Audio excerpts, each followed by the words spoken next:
The smartest person in the room almost never thinks they're the smartest person in the room. But the least intelligent person, they're absolutely certain they are. And that's not an insult. It's a documented psychological phenomenon. Today, we're breaking down 5 habits that researchers have consistently linked to lower cognitive ability.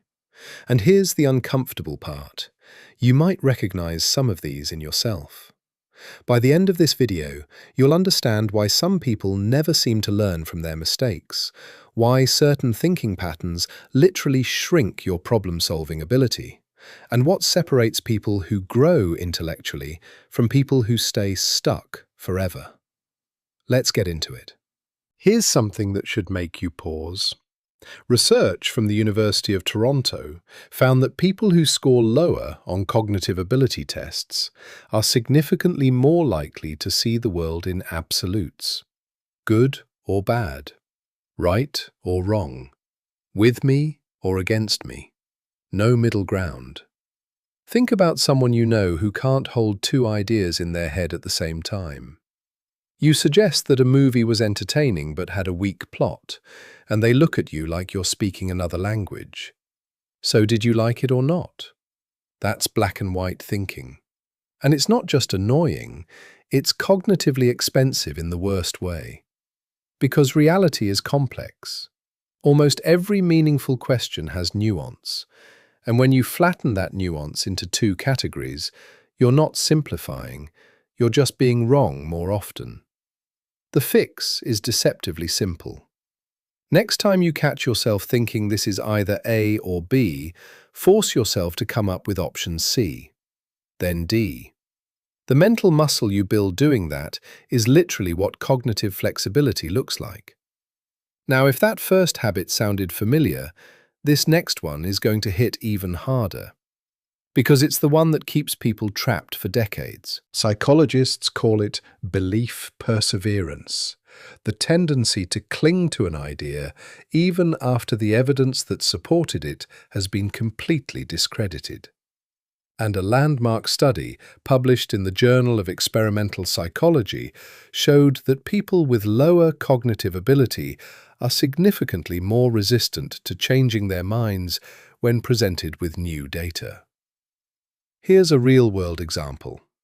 Imagine someone who was told 20 years ago that cracking your knuckles causes arthritis.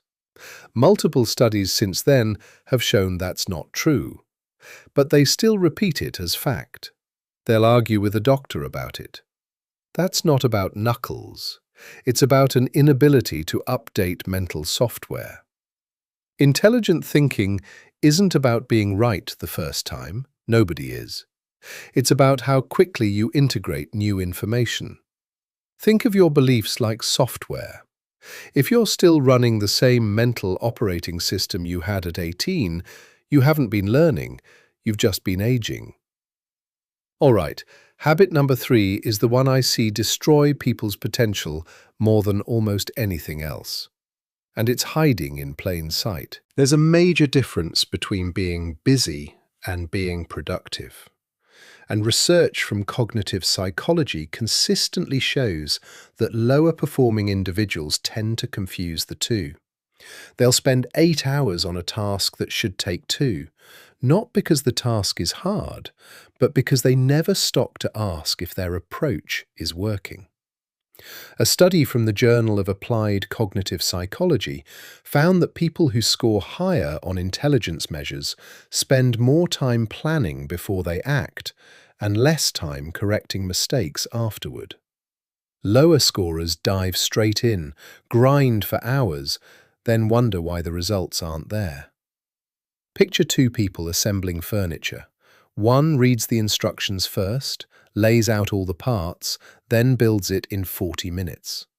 The other rips open the box, starts jamming pieces together, spends 3 hours, ends up with leftover screws, and calls it hard work.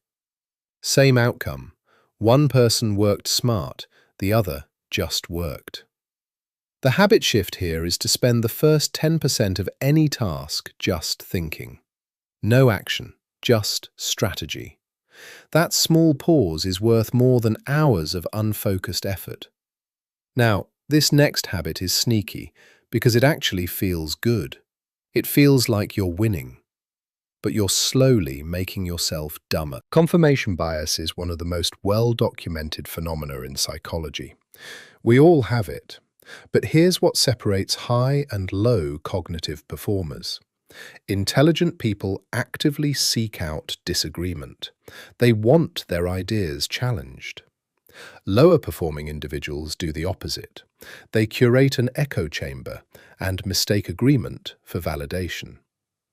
A study from the University of Pennsylvania found that groups with diverse viewpoints consistently outperform groups where everyone agrees, even when the agreeing group contains individually smarter people. That's how powerful intellectual friction is. Think about your own circle. When was the last time someone you respect told you that you were wrong?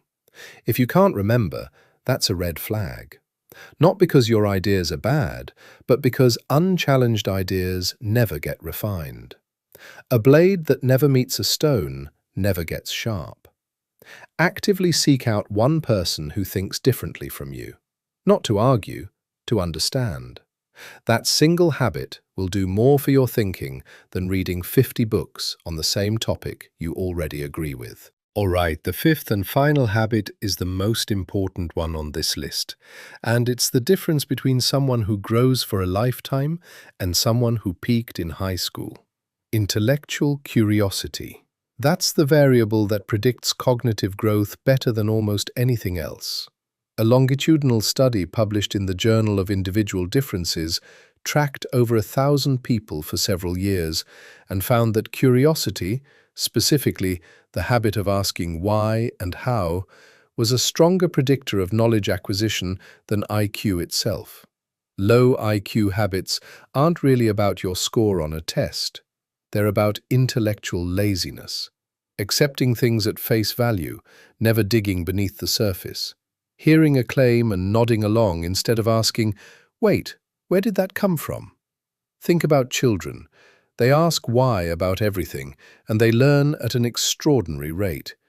At some point, most adults stop asking. They start assuming they know enough. And that's exactly when cognitive decline begins, not at 60 or 70, but at whatever age you stopped being curious. The simplest habit change on this entire list: ask one genuine why question every day about something you think you already understand.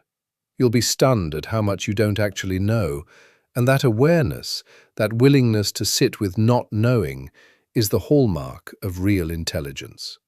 So let's recap.